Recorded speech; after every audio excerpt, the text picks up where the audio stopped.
ಪೌಷ್ಟಿಕ ಫುಡ್ ಚಾನಲ್ಗೆ ಸ್ವಾಗತ. ಇಂದಿನ ವಿಡಿಯೋನಲ್ಲಿ ಹಪ್ಪಳ ಸಂಡಿಗೆ ಮಾಡೋದಕ್ಕೆ ಅಕ್ಕಿ ಹಿಟ್ಟನ್ನು ಹೇಗೆ ತಯಾರಿಸ್ಕೋಬೇಕು ಅಂತ ತೋರಿಸ್ಕೊಡ್ತಾ ಇದ್ದೀನಿ. ಬೇಸಿಗೆ ಕಾಲ ಶುರು ಆಗಿದೆ, ಬಿಸಿಲು ಚೆನ್ನಾಗಿದೆ. ಈ ಸಂದರ್ಭದಲ್ಲಿ ಹಪ್ಪಳ ಸಂಡಿಗೆ ಮಾಡಿಟ್ಕೊಂಡ್ರೆ ವರ್ಷ ಪೂರ್ತಿ ಇಟ್ಬಿಟ್ಟು ಬಳಸ್ಕೋಬೋದು. ಈ ಅಕ್ಕಿ ಹಿಟ್ಟನ್ನು ನಾವು ಮೊದಲೇ ತಯಾರಿಸಿಟ್ಕೊಂಡ್ರೆ ಹಪ್ಪಳ ಅಥವಾ ಸಂಡಿಗೆ ಸುಲಭವಾಗಿ ದಿಢೀರಂತ ಮಾಡ್ಕೋಬೋದು. ದೋಸೆಗೆ ಬಳಸ್ತೀವಲ್ಲ ಆ ಅಕ್ಕಿನ ತೊಗೊಂಡಿದ್ದೀನಿ. ಅಕ್ಕಿ ಚೆನ್ನಾಗಿ ಕ್ಲೀನ್ ಮಾಡಿಬಿಟ್ಟು ಇಟ್ಕೊಬೇಕು. ಹಾಗೆಯೇ ಸಬ್ಬಕ್ಕಿ ಕೂಡ ತೊಗೊಂಡಿದ್ದೀನಿ. ಈ ಸಬ್ಬಕ್ಕಿನ ಚೆನ್ನಾಗಿ 2 ದಿನಗಳ ಕಾಲ ಒಳ್ಳೆ ಬಿಸಿಲಿನಲ್ಲಿ ಒಣಗಿಸಿಟ್ಕೋಬೇಕು. ನೋಡಿ, ಈ ರೀತಿ ಬಿಸಿಲಲ್ಲಿ ಚೆನ್ನಾಗಿ ಒಣಗಿಸ್ಬೇಕು.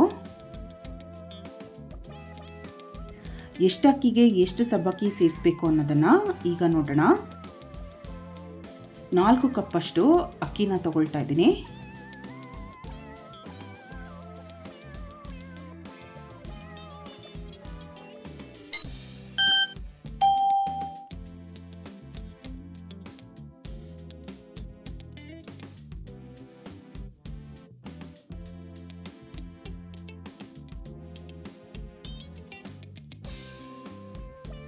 ನೋಡಿ, 4 ಕಪ್ ಅಕ್ಕಿ ತಗೊಂಡಿದ್ದೀನಿ. 4 ಕಪ್ ಅಕ್ಕಿಗೆ 1 ಕಪ್ಪಷ್ಟು ಸಬ್ಬಕ್ಕಿ ಬೇಕಾಗುತ್ತೆ. ಇದು ಅಕ್ಕಿ ಮತ್ತು ಸಬ್ಬಕ್ಕಿಯ ಪ್ರಮಾಣ.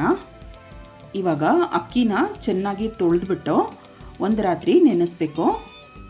ನೋಡಿ, ಅಕ್ಕಿನ ತೊಳೆದ್ಬಿಟ್ಟು ಅದು ಮುಳುಗೋಷ್ಟು ನೀರು ಹಾಕ್ಬಿಟ್ಟು ಒಂದು ರಾತ್ರಿ ನೆನೆಯೋದಕ್ಕೆ ಬಿಡೋಣ. ಮೊದಲೆಲ್ಲ 2 ದಿನ 3 ದಿನ ನೆನೆಸೋರು. ನಿಮ್ಗೆ ಅಷ್ಟು ಸಮಯ ಇದ್ದರೆ 2 ನೀರನ್ನು ಬದಲಾಯಿಸ್ಬಿಟ್ಟು ರಾತ್ರಿ ನೆನೆಸಿದ್ರೆ ಬೆಳಿಗ್ಗೆ ನೀರನ್ನು ಚೆಲ್ಬಿಟ್ಟು ಮತ್ತೆ ಹೊಸ ನೀರನ್ನು ಸೇರಿಸ್ಬೇಕು. ಇಲ್ಲಾಂದರೆ ಅಕ್ಕಿ ಹುಳಿ ಬರುತ್ತೆ, ವಾಸನೆ ಬರುತ್ತೆ.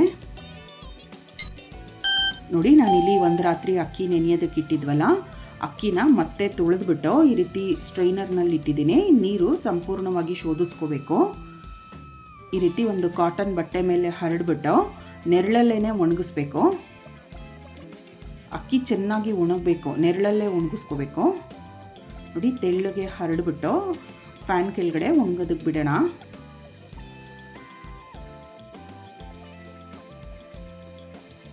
ನೋಡಿ, ಅಕ್ಕಿ ಚೆನ್ನಾಗಿ ಒಣಗಿದೆ. ಇದನ್ನು ತೆಗೆದುಬಿಟ್ಟು ಒಂದು ಬಾಕ್ಸ್ಗೆ ಹಾಕ್ತಾ ಇದ್ದೀನಿ. ನಾನು ಇದನ್ನು ಮನೆಯಲ್ಲಿ ಪುಡಿ ಮಾಡ್ತಾ ಇಲ್ಲ, ಫ್ಲೋರ್ ಮಿಲ್ಲಿಗೆ ಕೊಟ್ಬಿಟ್ಟು ನೈಸಾಗಿ ಪುಡಿ ಮಾಡಿಸ್ಕೊಂಡ್ಬರ್ಬೇಕು. ಇದ್ರ ಜೊತೆಗೆ 1 ಕಪ್ಪಷ್ಟು ಸಬ್ಬಕ್ಕಿನ ಸೇರಿಸ್ತಾ ಇದ್ದೀನಿ. ಆವಾಗಲೇ ಅಳತೆ ನಾನು ತೋರಿಸಿದ್ನಲ್ಲ, 4 ಕಪ್ ಅಕ್ಕಿಗೆ 1 ಕಪ್ಪಷ್ಟು ಸಬ್ಬಕ್ಕಿ ಚೆನ್ನಾಗಿ ಒಣಗಿಸ್ಬಿಟ್ಟು ಸೇರಿಸಿದ್ದೀನಿ. ಇದನ್ನು ಗಿರಣಿಗೆ ಕೊಟ್ಬಿಟ್ಟು ಪುಡಿ ಮಾಡಿಸ್ಕೊಂಬರೋಣ. ನೋಡಿ, ಈ ರೀತಿ ನೈಸಾಗಿ ಪುಡಿ ಮಾಡಿಸಿರ್ಬೇಕು. ಬಿಸಿ ಇರುತ್ತೆ, ಮುಚ್ಚಳನ ತೆಗೆದುಬಿಟ್ಟು ಸ್ವಲ್ಪ ತಣ್ಣಗಾಗೋದಕ್ಕೆ ಬಿಡಬೇಕು. ಹಾಗೇ ಸ್ಟೋರ್ ಮಾಡಬಾರ್ದು, ಇದನ್ನು ಜರಡಿ ಮಾಡ್ಕೋಬೇಕು. ಈ ರೀತಿ ಅಕ್ಕಿ ಹಿಟ್ಟನ್ನ ರೆಡಿ ಮಾಡಿ ಇಟ್ಕೊಂಡ್ರೆ ನಾವು ತಕ್ಷಣಕ್ಕೆ ಹಪ್ಪಳ ಅಥವಾ ಸಂಡಿಗೆನ ಮಾಡ್ಕೊಳ್ಳೋದಕ್ಕೆ ಸುಲಭ ಆಗುತ್ತೆ.